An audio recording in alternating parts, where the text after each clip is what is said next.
نحمدہ ونصلی علی رسولہ الکریم۔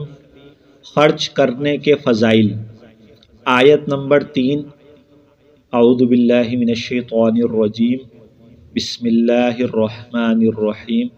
وَأَنفِقُوا فِي سَبِيلِ اللَّهِ وَلَا تُلْقُوا بِأَيْدِيكُمْ إِلَى التَّهْلُكَةِ وَأَحْسِنُوا إِنَّ اللَّهَ يُحِبُّ الْمُحْسِنِينَ۔ ترجمہ: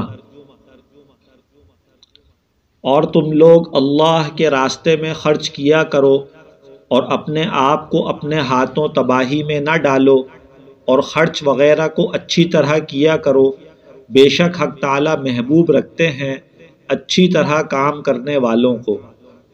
فائدہ: حضرت حذیفہ رضی اللہ عنہ فرماتے ہیں کہ اپنے آپ کو ہلاکت میں نہ ڈالو، یہ فقر کے ڈر سے اللہ کے راستے میں خرچ کا چھوڑ دینا ہے۔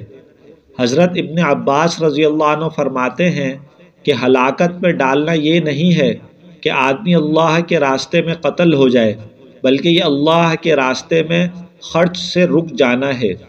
حضرت ضحاک رضی اللہ عنہ فرماتے ہیں کہ انصار اللہ تعالیٰ کے راستے میں خرچ کیا کرتے تھے اور صدقہ کیا کرتے تھے۔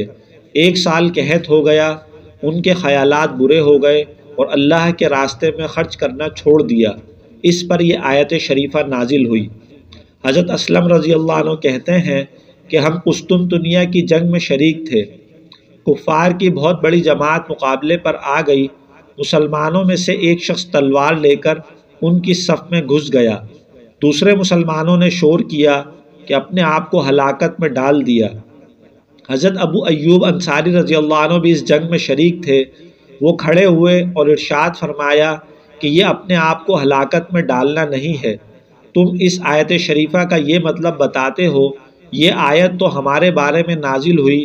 بات یہ ہوئی تھی کہ جب اسلام کو فروغ ہونے لگا اور دین کے حامی بہت سے پیدا ہو گئے تو ہماری یعنی انصار کی چپکے چپکے یہ رائے ہوئی کہ اب اللہ نے اسلام کو غلبہ تو عطا فرما ہی دیا اور لوگوں میں دین کے مددگار بہت سے پیدا ہو گئے، ہمارے اموال، کھیتیاں وغیرہ عرصے سے خبرگیری پوری نہ ہو سکنے کی وجہ سے برباد ہو رہی ہیں، ہم ان کی خبرگیری اور اصلاح کر لیں۔ اس پر یہ آیت شریفہ نازل ہوئی اور ہلاکت میں اپنے کو ڈالنا، اپنے اموال کی اصلاح میں مشغول ہو جانا اور جہاد کو چھوڑ دینا ہے۔ محترم دوستو، اسلامی معلومات سے متعلق مزید اچھی ویڈیوز دیکھنے کے لیے ہمارے چینل انجینئر خرم علی کو سبسکرائب کیجئے، لائک کیجئے اور شیئر کیجئے۔ جزاک اللہ۔